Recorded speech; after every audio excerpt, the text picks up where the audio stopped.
Hello friends, இன்னைக்கு ஜனவரி 7 current affairs. 1. சூரியனை ஆய்வு செய்ய இஸ்ரோ அனுப்பிய விண்கலம். இதுக்கு சரியான ஆன்சர் பாத்தீங்கன்னா ஆப்ஷன் ஏ, ஆதித்யா L1 தான். பாத்தீங்கன்னா சூரியன் ஆய்வு செய்யறதுக்காக இஸ்ரோ அனுப்பிய விண்கலம். இதுல L1 அப்படின்றது பாத்தீங்கன்னா லெக்ராஞ்சியன் பாயிண்ட் அப்படின்னு சொல்லுவாங்க. லெக்ராஞ்சியன் பாயிண்ட் அப்படின்னு சொல்லுவாங்க. லெக்ராஞ்சியன்னா கிட்டத்தட்ட பூமியிலிருந்து, அதாவது எர்த் பூமியிலிருந்து 15 lakh கிலோமீட்டர், 15 லட்சம் கிலோமீட்டர் தள்ளி இந்த ஆதித்யா L1 நிலைநிறுத்தது தான் நம்மளுடைய முக்கியமான நோக்கம். ஸோ இங்கிருந்து தான் சூரியனை ஆய்வு செய்வாங்க. இங்கே தான் சன் இருக்கும். ஏன்னா கிட்ட நம்ம போனோம்னா அது என்ன ஆகும்னா எரிஞ்சிரும். ஏன்னா அவ்வளோ வெப்பமானது சூரியன். ஸோ இங்கிருந்து சூரியனுடைய அந்த உள்ள என்ன இருக்கும், ஸோ சூரியனில் என்னெல்லாம் இருக்கிறது வாழ்க்கை, ஸோ அதெல்லாம் ஆராயறதுக்கு ஸோ பூமியிலேருந்து 15 லட்சம் கிலோமீட்டரு தள்ளி இதை இப்போ நிலைநிறுத்திருக்காங்க. இதுக்கப்புறம் கிட்டத்தட்ட இது செயல்படுத்தி கிட்டத்தட்ட ஒரு மாசத்துக்கு மேல ஆகலாம் அப்படின்ற மாதிரி சொல்லியிருக்காங்க. அடுத்தது,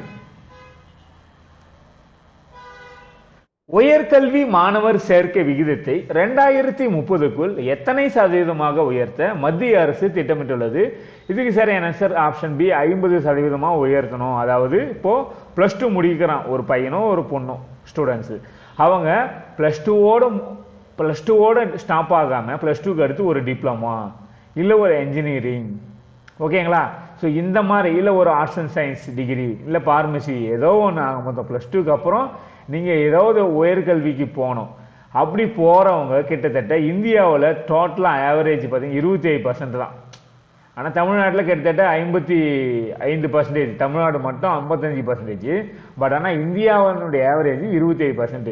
இது 50 உயர்த்தணும் அப்படின்னு சொல்லிட்டு சென்ட்ரல் கவர்மெண்ட் 2030க்குள்ள 50 உயர்த்தணும் அப்படின்னு சொல்லிட்டு சொல்லியிருக்காங்க. ஆனால் தமிழ்நாட்டில் ஆல்ரெடி நம்ம 55% எப்பயோ அடைஞ்சிட்டோம். அடுத்தது,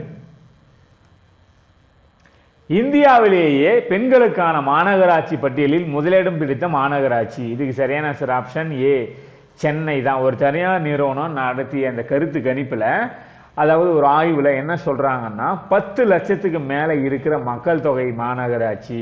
இப்ப நம்ம தெரியும் சென்னை கிட்டத்தட்ட 50 லட்சம் மக்கள் தொகை இருக்கிறது தான் சென்னை, ஓகேங்களா? கிட்டத்தட்ட 50 லட்சம். ஸோ இந்த 50 லட்சம் 10 லட்சத்துக்கு மேல இருக்கிற மாநகராட்சியில சென்னை தான் நம்பர் 1. இதுல எப்படி கணக்கு எடுக்கிறாங்கன்னா பெண்களுக்கான பாதுகாப்பு, பெண்கள் இரவுல பணிக்கு போய் பாதுகாப்பு திருங்குறாங்களா, அதே போல பெண்களுக்கு கல்வியில முக்கியத்துவம் என்ன அளவு கொடுக்குறாங்க, அதே போல சமத்துவம், வேலை வாய்ப்புல சமத்துவம், கல்வியில சமத்துவம், அதே போல பாத்தீங்கன்னா இப்ப ஊராட்சி மன்றத்தில் உள்ளாட்சி தேர்தல் நம்மள 50% கொடுக்குறோம்ல. ஸோ இந்த மாதிரி எல்லாத்துலயுமே சம உரிமை, தனியார் நிறுவனத்தில் வேலை வாய்ப்புல எவ்வளோ முன்னுரிமை கொடுக்குறாங்க.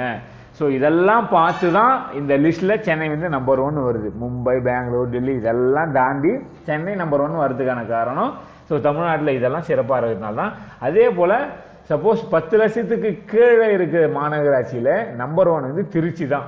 இந்தியாவில் திருச்சி நம்பர் 1ல இருக்கு, 10 லட்சத்துக்கு கீழே. அடுத்தது, தமிழ்நாட்டில் கடல் நீரை குடிநீராக்கும் திட்டம் எந்த இடத்தில் அமைந்துள்ளது? இது சரியான ஆப்ஷன் ஏ, நெம்மேலியில. ஒரு நாளைக்கு கிட்டத்தட்ட 150 மில்லியன் லிட்டர் பாத்தீங்கன்னா கடல் நீரை குடிநீராக்கும் திட்டம் கூடிய விரைவில் இது வரப்போகுது. இது தானே வேளச்சேரி, மேலவாக்கம் அந்த மாதிரி ஏரியாங்களுக்கு இந்த குடிநீர் கிடைக்கும் அப்படின்ற மாதிரி சொல்றாங்க. அடுத்தது, அமெரிக்காவில் எந்த நிறுவன விமானத்தின் கதவு நடுவானில் தானாகவே திறக்கப்படுது? இது சரியான ஆப்ஷன் டி, போயிங் ரக விமானம். இது பாத்தீங்கன்னா நடுவானில, அதாவது பறந்துகிட்டே இருக்கும்போது பாத்தீங்கன்னா திடீர்னு ஓப்பன் ஆயிடுச்சு அந்த போயிங் ரகம். அதாவது 737-8 மேக்ஸ் அப்படின்ற இதுதான் மாடல், அந்த விமானத்துடைய மாடல். ஸோ திடீர்னு ஓப்பன் ஆயிடுச்சு. திடீர்னு ஓப்பன் ஆகினா என்ன ஆகும், உள்ள வெளியே இருக்கிற ஏர் ப்ரெஷர் ஃபுல்லாக உள்ள ஸோ எல்லாமே ஓப்பன் ஆயிடும். நல்ல வேலை கிட்டத்தட்ட உடனடியாக தரையிறக்கிறாங்க. ஸோ யாருக்கு அந்த ஜன்னல் ஓரத்தில் அந்த டோர் இருக்கிற இடத்துல எந்த இருக்கையும் இல்லை, சீட்டு எதுவும் இல்லாதனால யாருக்கும் எந்த உயிர் சேதம் இல்லை. ஸோ இந்த நேரத்திலே பலருடைய மொபைல் தூக்கி வீசி எரியப்பட்டது வெளியே அப்படின்ற மாதிரி சொல்றாங்க. ஸோ உடனடி தரையிட்டாங்க. இதுக்கப்புறம் போயிங் என்ன சொல்றாங்கன்னா இந்த ரகமான மாடல் எல்லாமே இப்போ திடீர்னு மறு ஆய்வுக்கு உட்படுத்தணும் அப்படின்னு சொல்லிட்டு இந்த விமானம் சொல்லியிருக்காங்க. இன்னும் யூஸ் பண்ணக்கூடாது, இப்போதைக்கு நிறுத்தி வைக்கணும்னு சொல்லியிருக்காங்க. சூரியனை ஆய்வு செய்யும் ஆதித்யா L1 திட்டத்தினுடைய இயக்குனர் யார்? இதுக்கு சரியான ஆப்ஷன் ஏ நிகர் சாட்சின்றவங்க தான். இவங்க வந்து ஒரு பெண்ணு. இவங்க தமிழ்நாட்டை சேர்ந்தவங்க, திருநெல்வேலி மாவட்டம், தமிழ்நாட்டில் திருநெல்வேலி மாவட்டத்தை சேர்ந்தவங்க. இவங்க தான் இந்த ஆதித்யா எல்னனுடைய இயக்குனர். இப்போதான் இவங்களுடைய பெரும் முயற்சி வந்து இதில் இருக்குது. ஸோ இப்போ ஆதித்யா எல் வந்து இந்த லெக்கராஞ்சன் பாயிண்ட் அடைஞ்சதுனால இந்த கேள்வி நம்ம கேட்டிருக்கோம். ஓகே ஃப்ரெண்ட்ஸ், இன்னைக்கான கரண்ட் அஃபேர்ஸ் கண்டிப்பாக உங்களுக்கு பயனுள்ளதாக இருந்திருக்கு நான் நம்புறேன். ஸோ இன்னைக்கு பார்த்ததுலேருந்து 2 கொஸ்டின் நான் கேட்குறேன். நீங்கள் முடிஞ்சால் கேள்விதான் கமெண்ட்ல டைப் பண்ணுங்க. ஒன்று